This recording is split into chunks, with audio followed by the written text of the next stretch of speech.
अरे क्या फायदा उस उपवास रहने का जो 10वें दिन रक्त और मांस की व्यवस्थाओं का सेवन करे?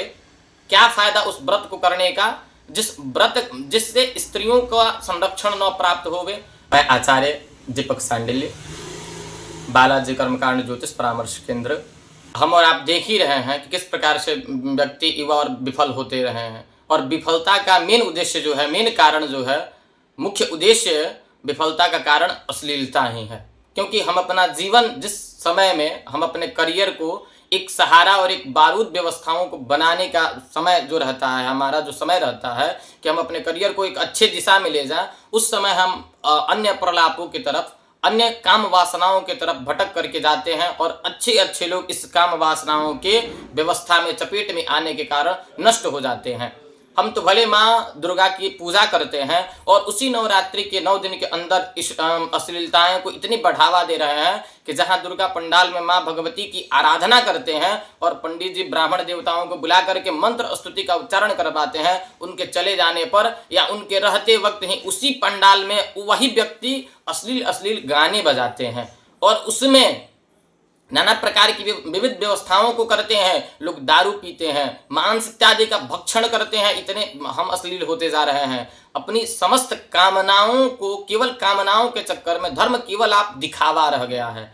आज हम केवल धर्म को एक दिखावा समझ रहे हैं कि धर्म दिखावा है, दिखाते कुछ और हैं, हम करते कुछ और हैं। देखिए आप, 9 दिनों तक हमने व्रत और उपासना किया, माँ भगवती का अर्चन और पूजन किया, परंतु अर्चन पूजन करने के पश्चात 10वें दिन लोगों को सब्र नहीं होता है।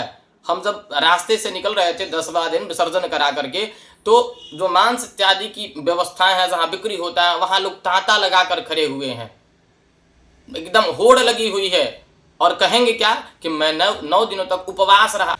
आप यजमान बन के बैठे हुए हैं और आपकी कुदृष्टि, आप नवरात्रि में माँ भगवती शक्ति की आराधना कर रहे हैं और आपकी कुदृष्टि जो है महिलाओं पर पड़ रही है। क्या फायदा आपके उस पूजन करने का? क्या तात्पर्य है? कोई तात्पर्य नहीं है, रह जाता है उसका, उनका पूजन या अर्चन करने का। हम दिन प्रतिदिन, हमारी मानसिकताएं जो है हमें अश्लील बना रही है। हम केवल अश्लीलता में डूबे जा रहे हैं और वही कारण है हमारे विफलताओं का। जब हम अपना ध्यान अपने केंद्र से स्थगित कर देते हैं तो हम अपनी लक्ष्य को पूर्ण कैसे कर पाएंगे?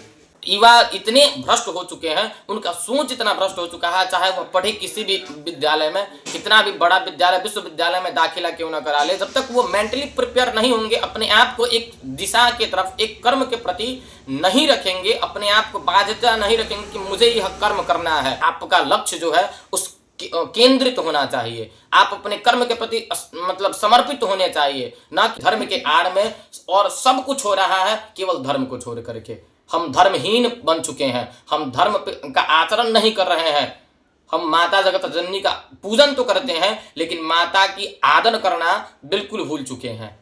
हम स्त्रियों का माता का 9 स्वरूप है, 9 स्वरूपों का विधिवत 9 दिन तक पूजन करते हैं, और उससे 10वें दिन जैसे जाते हैं स्त्रियों पर अत्याचार करना प्रारंभ कर देते हैं। युवाओं को क्या संदेश देंगे ताकि वो शिक्षित हो सके, समझदार बने? आप हमारी सबसे और हमारे मित्र जैसे भाइयों से यही प्रार्थना, विशेष प्रार्थना है कि देखिए, हम सनातन के नींव हैं, और हम अगर भटक जाएं तो अगर नींव कमजोर हो तो उस पर कितनी भी बड़ी इमारत खड़ी कर दी जाए, वह टिकने वाला नहीं है।